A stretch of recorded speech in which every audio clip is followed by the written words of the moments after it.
حسبي الله ونعم الوكيل. حسبي الله ونعم الوكيل. حسبي الله ونعم الوكيل. اتحدى لو في اهلاوي كان متوقع انه هيكسب. مبروك للاهلي. ما بينفعش الاهلي ما بيخسرش، ما بينفعش. خش يمين خش شمال، الاهلي كله رجال. مباراة متعبة للأعصاب، مباراة صعبة جدا، وكل التوفيق للأهلي العريق. كل حاجة النهاردة كانت ماشية بتقول ما ينفعش والأهلي ما بيخسرش. الجمهور ده ما ينفعش قدام دول الأهلي ما يخسرش، ما ينفعش أبدا. خش بقى يمين خش شمال، ما يجيبوش غير الأهلي لازم يكسب. الأهلي دايما عنده التوفيق. الأهلي رجالة. النهاردة لعب قوي عظيم. طبعا في الشوط الثاني كان في تراجع، طبعا في الشوط الثاني كان في مشاكل، طبعا في الشوط الثاني قلبنا وقع على بينالتي في الاخر. دايما في الشوط الثاني، انما بالطول بالعرض بالورب الاهلي هنوه كمل دستة الجاتوه. هنوه كمل دستة الجاتوه. رقم قياسي عالمي ويكسر رقمه العالمي السابق. يعني ما حدش بيكسر رقم، هو الأهلي بيكسر أرقامه. هنيئا لمصر، وهنيئا للنادي الأهلي، وهنيئا لهذا الجمهور المحترم، الجمهور الذي لم يصمت ثانية، لم يصمت لحظة. أطفال، رجال، نساء، شيوخ. لما قلت امبارح انه مصر والعالم العربي ورا النادي الاهلي لم اكن ابالغ. العالم العربي فيه جمهور اهلاوي كتير. وعلى فكرة يا جماعة، للأسف أنا دايما وشي حلو على أهلي، وقلت لحضراتكم 95% و9 الأهلي هيكسب. قلت ألف مبروك للنادي الأهلي. الأهلي دايما يكسب. الأهلي كعبه عالي على أي حاجة وفي أي حتة وفي أي وقت. هذا هو نادي البطولات.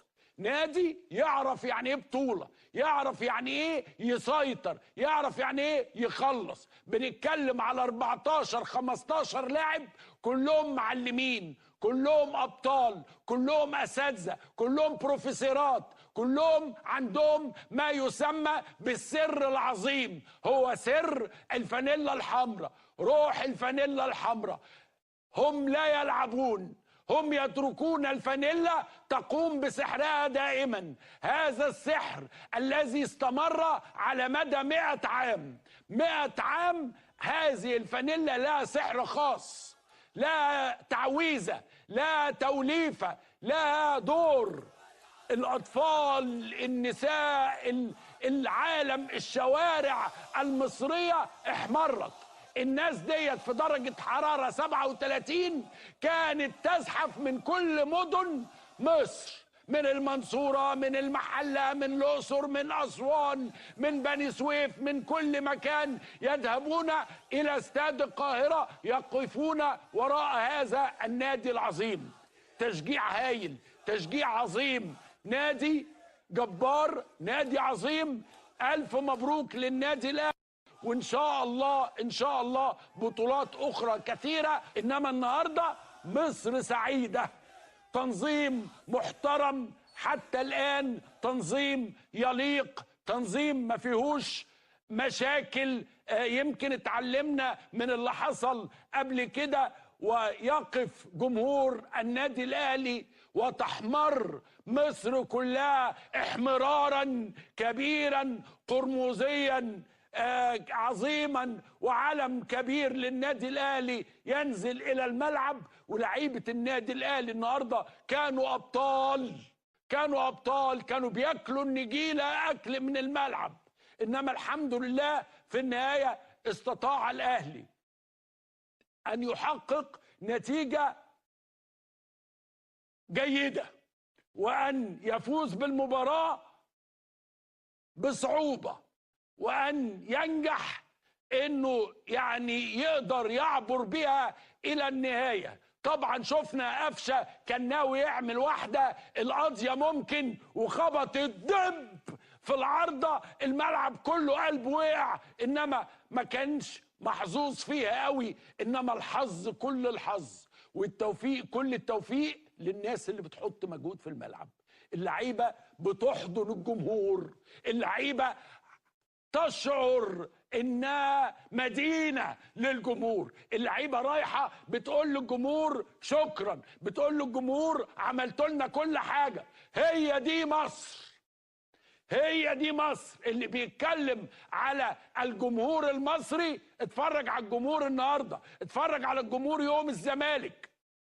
طاقه، اضافه، قوه، عظمه، حماس، كل هذه الاشياء اللاعب بيبقى خجلان من نفسه، اللاعب بيبقى عايز يحط كل المجهود، كل المشاعر، كل شيء علشان الناس اللي جايه ديت، اللي راجع طنطا واللي راجع المحله واللي راجع بني سويف، يبقى راجع مجبور الخاطر.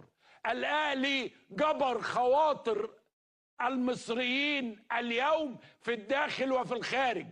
روح بص في السعوديه، روح بص في الكويت، روح بص في الامارات، روح بص في لندن، روح بص في باريس، شوف الاهلاويه في الشوارع عامله ايه.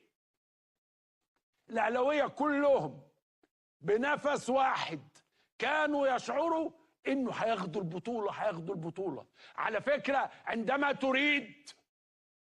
تريد الاراده تنتقل الى الحياه، الإرادة تبقى موجودة. احنا كلنا نفسنا في الماتش ده، كلنا نفسنا نكسب على أرضنا. ما ينفعش، قلت لكم ما حدش صدقني. قال لك عمرو بينق على الأهلي، عمرو بيحسد. للأسف عمرو دايما وشه حلو على الأهلي حتى وهو قدام الزمالك.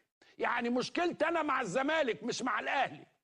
فاليوم هو انتصار كبير، هو نجاح عظيم للكرة المصرية. في هذا اليوم كمصري يجب أن تكون سعيد وأن تشعر بكثير من التقدير لهذا النادي، نادي القرن، وحوش أفريقيا، أسود الغابة، أبطال الغابة، أبطال الدنيا كلها.